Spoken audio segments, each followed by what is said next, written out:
Well, welcome to this week's episode of Leadership Soundbites. We're going to do the power of behaviors, and our special guest is Lori Campbell. She's, I'm reading it, Senior Development Talent. Apparently, I can't read it. Senior Talent Development Consultant at Sutter Health. And here's the backstory with Lori. Lori was the first person that started teaching me leadership. And this was back when I stepped into my first leadership role, I think ever in corporate world. And it was in 2006. And you were teaching the 5-week Welcome to Leadership, whatever it was, course. And you were my first. Oh, I feel so honored. So you started this craziness. Our lead, what would we call it? New Leader Intensive. Yes, and I think I actually have that frickin' binder somewhere. Oh my gosh. Because I'm someone that goes, I will need this later in the future. So you gave birth to what is now Michelle. I know. I don't know if I want that responsibility. We're going to start blaming you for stuff. Exactly. So I'm going to kick us off with a quote. There's plenty of them out there around leadership and behaviors. This one was the general group felt that this was the one to start with. Leadership is not a position or title. It is action and example. And I think with this stuff around the topic that you selected, Lori, is around presence and behaviors, is what it speaks to me is you can say all day long that this is who I am and this is what I do and this is how I engage my team and this is what I care about. But if what you do and what you say doesn't align with that, it doesn't matter. Yeah. And so I so appreciate it, and welcome to the chat. So what are your thoughts? Well, first of all, I love that quote because it's in my wheelhouse. It's what I'm most passionate about. I have two professional passions. I've been in healthcare for 34 years in February, and my two professional passions are, number one, helping every person, regardless of their role, connect to the best leader that they can be. And that ties in beautifully to that quote, Michelle, right? It's not a title. It's how you show up. Mm-hmm. And secondly, I love helping, since I've been in healthcare such a long time, I love helping everyone in healthcare, regardless of their role, identify how they connect to the patient, sort of like 6 degrees of Kevin Bacon, but with our patient. I have used that one before. I actually did a team building around that where I worked with a group of support services leaders, and the patient was Kevin Bacon, and we of course had permission to use his name, and people had to identify in their role how many degrees of separation they were from Kevin Bacon as the patient. It was so much fun. Oh, I love that. Yeah, absolutely. That's so fun. There was an activity that was done one time, and we were singing something that around team building stuff. But that's what I love about you is the engagement with leadership development, and you're tying to behaviors, but you also make it fun. Oh, thank you. Thank you. I love my job, and I'm so thankful that I get to do what I do. And when you had initially reached out to me about being part of the podcast, I froze because I thought, what do I have to say? I don't have anything to say. And what would I just talk about? And then it happened coincidentally that I was doing some research for one of my clients, that I did a presentation over 140 people over 2 days last week. And we talked about this notion. I came across on LinkedIn Learning a fabulous, fabulous course called Developing Leadership Presence. And the presenter is a man named John Ullman, who's an executive leadership coach.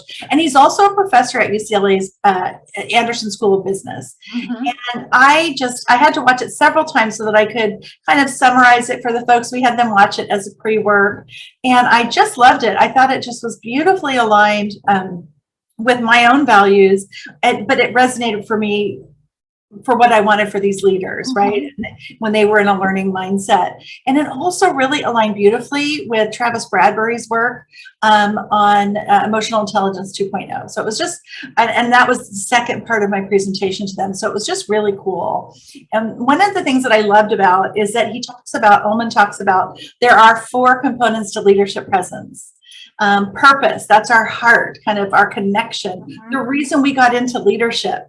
And that right there, I mean, if you understand what your purpose is as a leader, as it relates to that, you're just always going to be authentic, and you're not going to misstep. You're going to make mistakes, but you're going to correct them because it's aligned with your values. And I love to encourage leaders to be like values-driven leaders, mm-hmm. right? what's most important to them. And Talked about that. yeah, and once you really identify those components that are most important to you, you're never going to betray yourself and by extension your team in the way that you show up.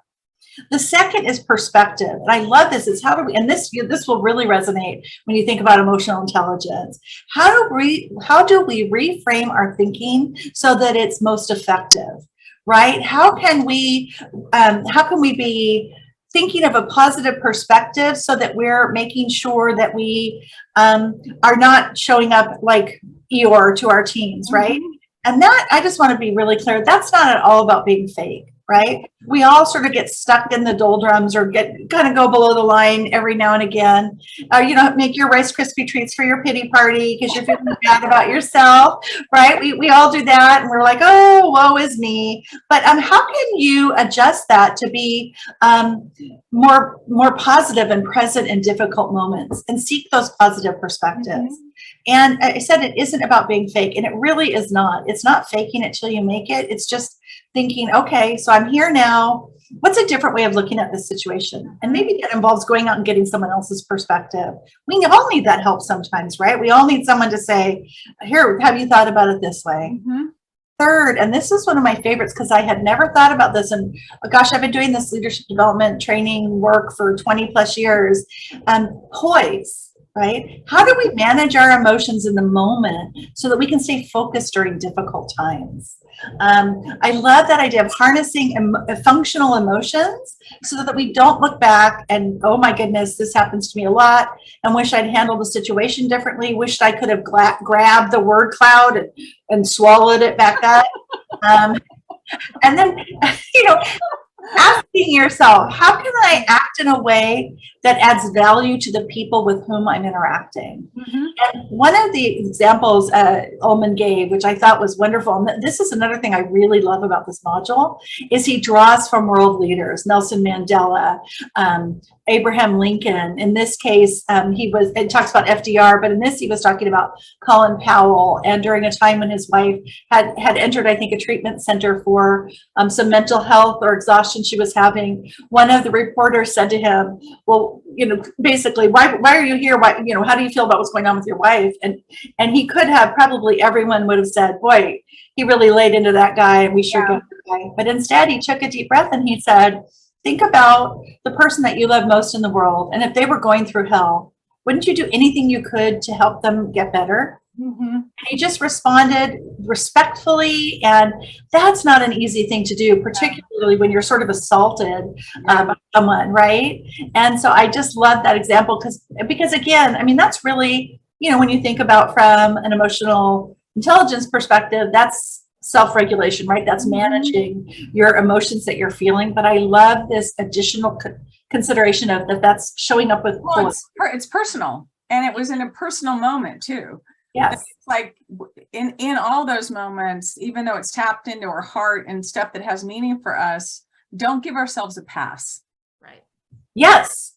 And it would be, and again, anyone would have forgiven him, right? If he had just lashed out at this person, he probably would have regretted that. He usually presented himself as an eloquent gentleman and world leader, right? A very powerful man. Yeah. But it's the high road, right? He took the high road and probably about intensely personal, as you said, Michelle, an emotional issue, and didn't get down in the mud with that person. Was there a fourth one? Yes. I'm listening. I'm like, where's number 4? You said number 4. I have a dog, Archie, who is intensely ball focused. So I'm a little bit like Archie if someone's presenting and they say, well, there's 4 components to this. And I immediately write down 1, 2, 3, 4.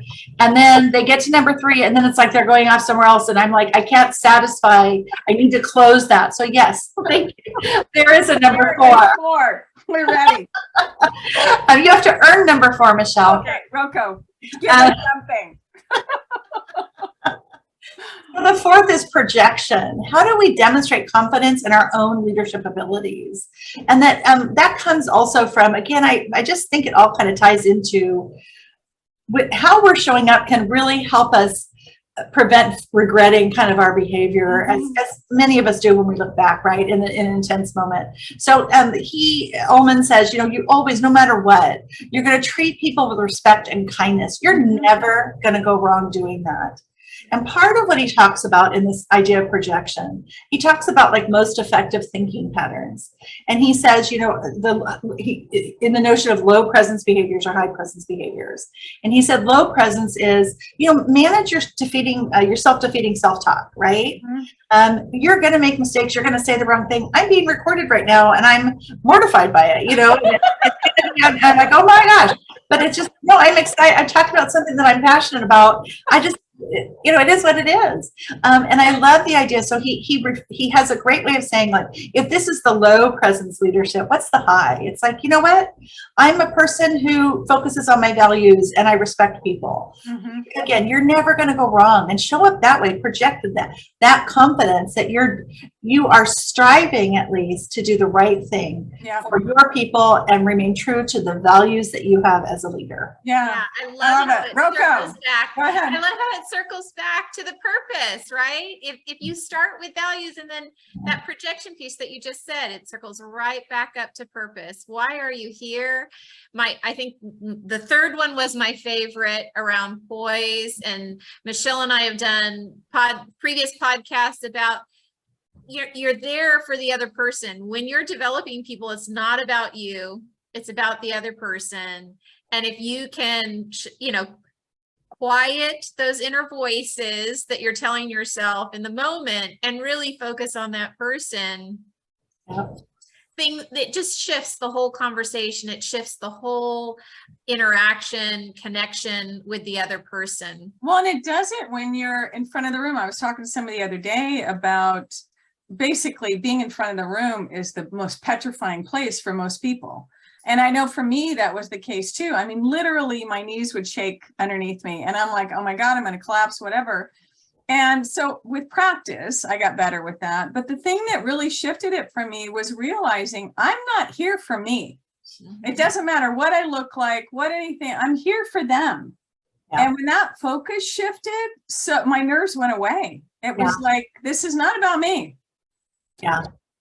It's hard to do that sometimes. And, of course, for me, it could be a million people, wouldn't bother me a bit. But as I told you when I got on, oh my gosh, I'm so nervous right now. It's like, I never get nervous. I'm telling you, put me up in front of 2,000 people. It doesn't bother me a bit. But have me be recorded and for posterity. And, if I ever run for office and I have to say something here that could be inflammatory and destroy my reputation. And, also I have a fabulous leader that I work for. And one of the things she said to me years ago, this ties in beautifully with what you were saying, Michelle, is she said, you know what? Think of it as you're the right person to be sharing this information. They asked you to do it because of an expertise that you have. And once you think of that, which is, it's when I tell new trainers, when you're presenting, no one else knows what you meant to say. Yes. So just say, and you skip a line, you go back, and you don't even mention it because only you know what you intended to say. Yeah. Dave Rasmussen told me that when I was learning process improvement stuff, and when I was going to go in front of the room to do a Kaizen event or do any kind of training, and I'm super nervous, I want to get everything right. And that's what he told me. He goes, Michelle, no one else knows what you know and what you're going to say. So you don't have to go, I blew it, because no one knows. Hey, Lori, I'm so curious. So when you do this training with leaders, what are some of the reactions that you hear from the leaders in the room when you present this to them? Like, tell us more about that. That's a great question. So what was really exciting about last week's training? So my questions weren't great.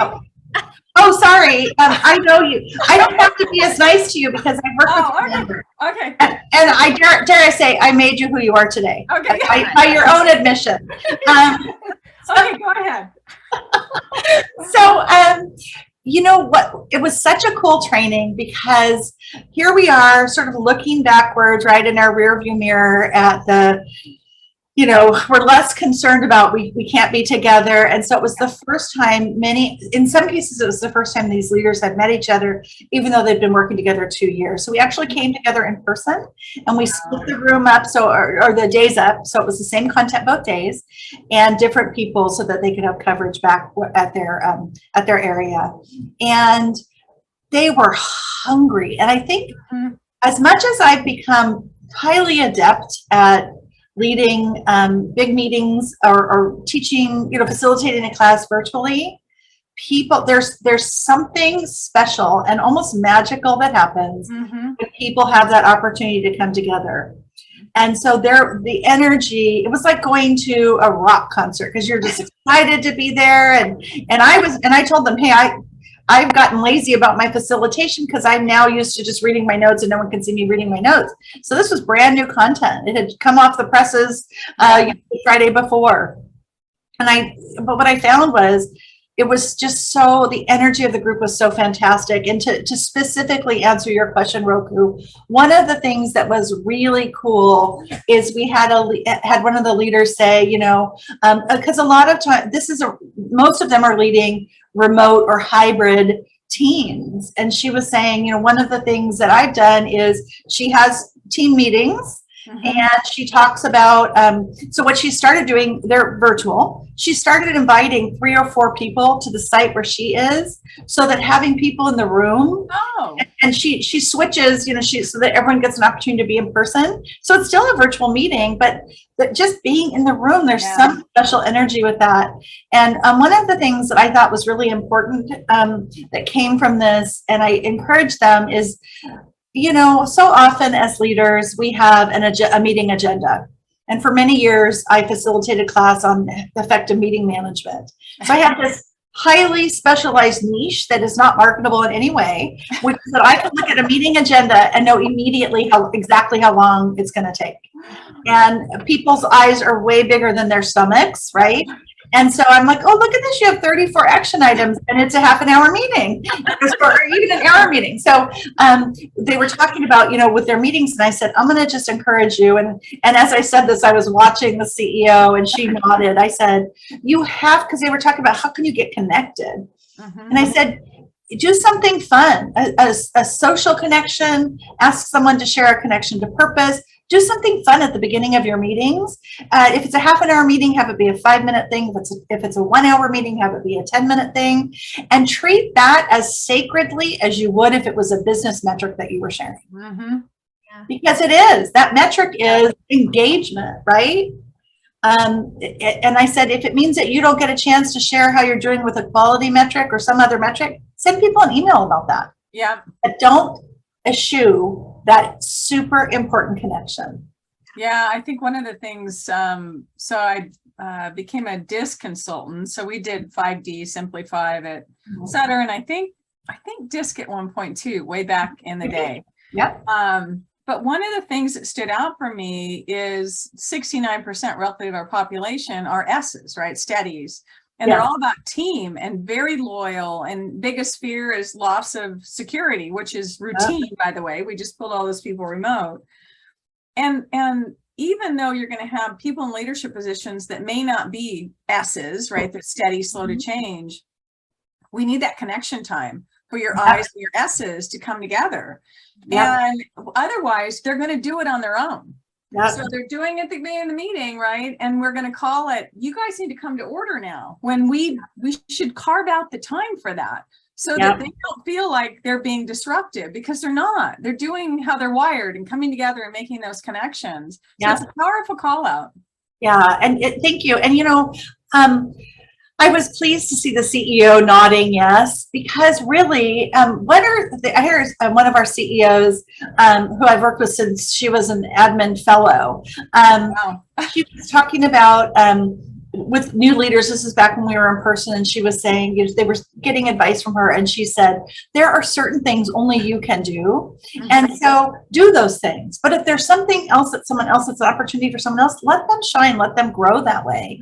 And I thought that was profound. And so but people need that, right? To see the CEO saying, yes, I agree. It could be an email, any metrics you missed there, right? Well, and most of that stuff, you can share via email anyway. And so what are the things that can only be done in this Together. form? Yep. Exactly. Yep. And literally, to your point, if you're reading off slides, those are handouts. Yep. Right. Yep. Or something you can send an email, and it makes a huge difference. Yeah, and what you were just talking about, Michelle, with, the connections, like when people are in person, some of that happens so organically that it seldom has to be back when we were in person, or as we start to come back together, that it never needed to be an agenda item. Because that all happened as people were arriving. Oh my gosh, Michelle, how was this? And how was that? And Roku, what about this? And wasn't your daughter in a play? That happened very organically. Yeah. And so the biggest shift I think we've all seen over the last 4 years, it feels like 4 years, in the last 2 years, is how do we make that a priority and treat it the same as any other business metric? Well, and to your point, and it's virtual too. So most of the stuff is virtual. We've gotten rid of windshield time. So it's like, how do you carve out that space? Because usually what happens now, and I don't know if you experience this, but if you're virtual, you're literally booked back to back because there's no travel time between meetings. Yeah. You just have to log off one, log on another, boom, all of a sudden you're just in time or you're arriving late. And there is no, unless you intentionally carve it out, there's no connection time with anyone. Yep. One of the leaders at Sutter, I loved, he called it settling in. He would dedicate the first 5 minutes of every meeting just to settle in. And sometimes it was just kind of this free form, connecting with people, socializing as if they were in the room as everybody starts to arrive and things like that. And then other times it was more structured, where he would say, okay, we're going to go round robin. Everybody share what you're comfortable with around what's happening in your personal life or what's happening professionally with you.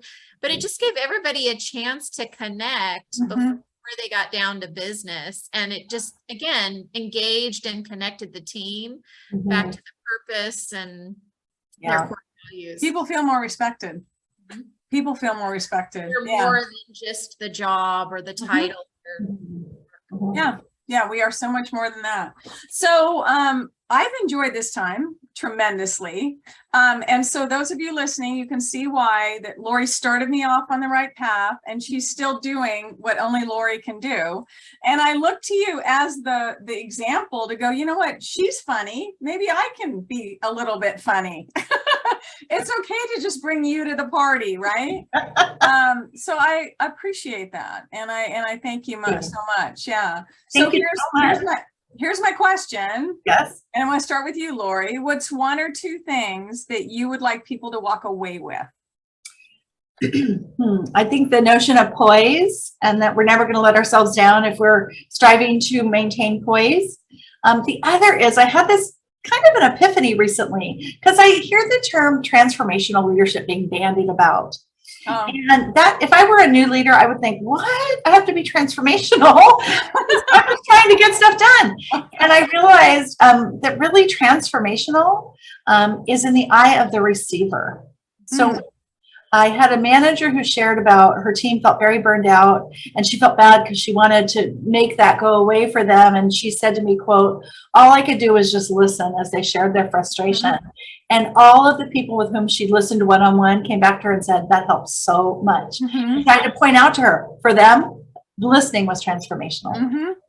And to your point, who actually does that? How many leaders actually take the time to pause because they're double and triple booked to listen? And I'm going to eliminate just from that, but to really listen. Yeah. Thank you. Roko.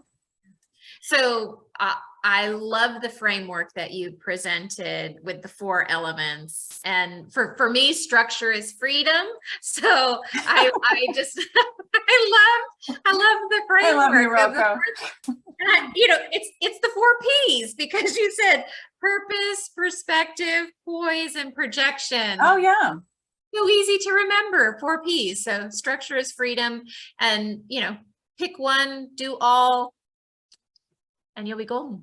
Yeah, thank you. I think the thing that stands out for me is it's not one, and it's not one way. Mhm. But I think the leadership behaviors is a lot about role modeling and living and actually internalizing the leader that you want to report to. I mean, it's that inclusive leader, because a lot of times, like, I look to you, Lori, as that's where I started, right, on that. And I have those feelings about leaders that I've worked with too along the way. And it's not because they weren't approachable. It was because the opposite.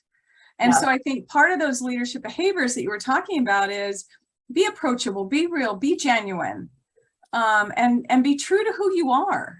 And I think that's part of it too. You're creating moments. You're creating moments, memorable Yes. moments for these Yes. experiences. Yes. So I thoroughly enjoy this. When you have another epiphany or insight, please let us know so we can have you back on. So this has been Leadership Soundbites with Roko and Michelle and our special guest, Lori Campbell. Until next time, please like, share, and subscribe, and have a great day, evening, week, whatever it is. Thank you. Thank you.